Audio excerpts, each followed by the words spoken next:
मुनमुन और टुनटुन चिड़िया दोनों ही सगी बहनें थीं।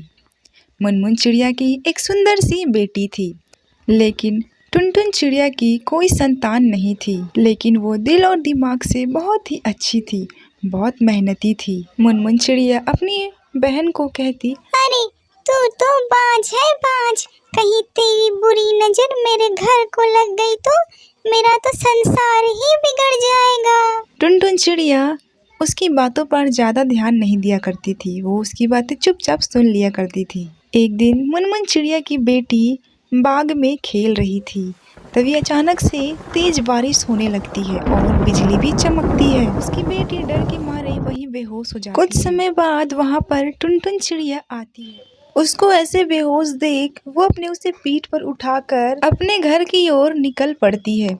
कुछ समय बाद वो अपने घर भी पहुंच जाती है। फिर वो वैद्य जी को बुलाती है। वैद्य जी उसके घर आते हैं और उसे देखते हैं और कहते हैं, डर के मारे बेहोश हो गई है, इसको कुछ नहीं हुआ है, इसका ध्यान रखो और कुछ फल खिला देना, ये ठीक हो जाएगी। उसके बाद वो वहाँ से चले जाते हैं। थोड़ी देर बाद उसकी माँ वहाँ पर आती है। वो कहती है, दीदी आपका बहुत बहुत धन्यवाद, आपने मेरी बेटी को बचाया।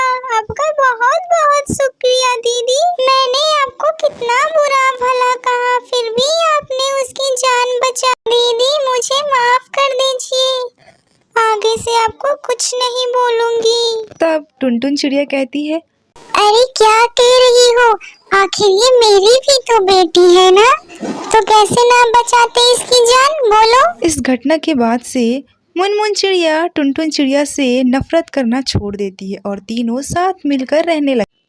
पारो चिड़िया का मैगी का दुकान था। वो घर से मैगी बना कर लाती थी और अपने दुकान में बेचा करती थी। उसकी मैगी इतनी मशहूर थी कि दूर दूर के जंगलों से सारे पक्षी उसकी मैगी खाने के लिए आया करते थे।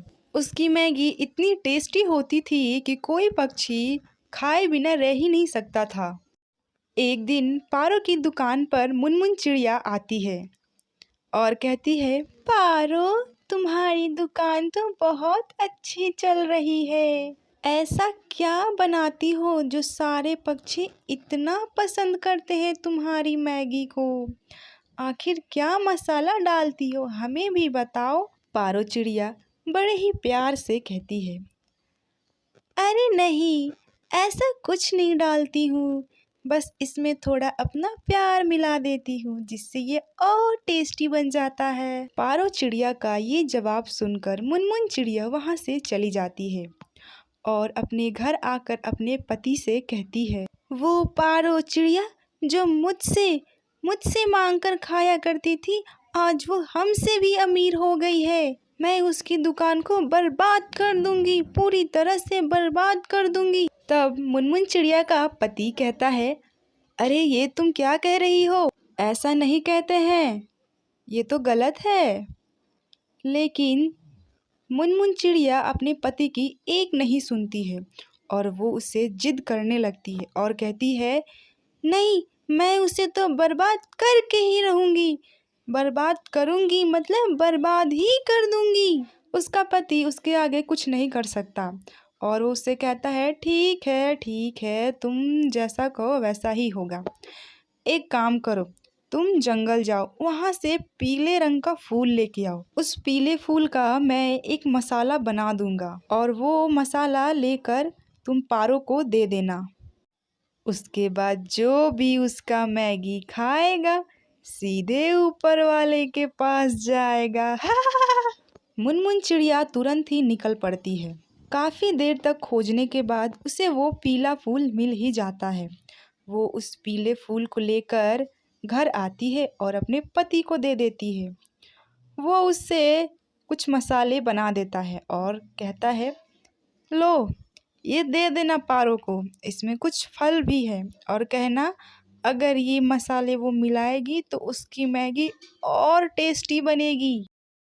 मुनमुन चिड़िया वो मसाले लेकर पारो के पास जाती है और वो उसे मसाले दे देती है। भोली पारो चिड़िया मुनमुन चिड़िया की बातों में आ जाती है और वो मसाले रख लेती है। एक सुबह की बात है, मुनमुन चिड़िया देखती है कि उसके बच्चे घर पर नहीं हैं। वो पूरे घर में अपने बच्चों को खोजती है, लेकिन उसके बच्चे कहीं नहीं मिलते हैं। खोजते खोजते वो पारो के घर जाती है और वहाँ देखती है कि पारो की बेटी और उसके दोनों बच्चे मैगी खा रहे हैं। तब पारो चिड़िया कहती है, तुमने जो मसाले दिए थे सच में बहुत अच्छे हैं। उससे तो मेरी मैगी और टेस्टी बनी है। क्या तुम भी खाओगी मेरी ये मैगी? मुनमुन चिड़िया चौंक जाती है और कहती है, क्या तुमने वो मसाले इस मैगी में मिलाए हैं? तुमने ऐसा क्यों किया? उन मसालों को मिलाकर मेरे बच्चों को क्यों खिलाया? तब भोली पारो चिड़िया कहती है, लेकिन ये तो तुमने ही दिया था ना, और कहा था इससे मेरी मैगी बहुत अच्छी बनेगी, इसलिए मैंने उसे डाल दिया। तब मुनमुन चिड़िया अपनी गलती स्वीकारते हुए कहती है, हाँ, वो जहरीले मसाले थे। मैंने तुम्हें बर्बाद करने की कसम खाई थी। तुम इतनी जल्दी मुझसे अमीर बन गई, इसलिए मुझे बहुत गुस्सा आया। अब मेरे बच्चे जिंदा नहीं रहेंगे और तुम्हारे भी। हाँ, ये मैंने क्या कर दिया? पारो चिड़िया ये सब सुनकर शॉक रह जाती है और कहती है, क्या तुमने ये क्या किया? इन दोनों की बातें चल ही रही थी। कुछ समय बाद पारो चिड़िया की बेटी और मुनमुन चिड़िया की दोनों बच्चे मर जाते हैं। मुनमुन चिड़िया को अपनी गलती का बहुत अफसोस होता है। अपनी गलती के कारण उसने अपने दोनों बच्चे खो दिए। वो कहती है, काश मैंने अपनी पति की बात मान ली होती तो आज मुझे ये दिन नहीं देखना पड़ता। सारी गलती मेरी है।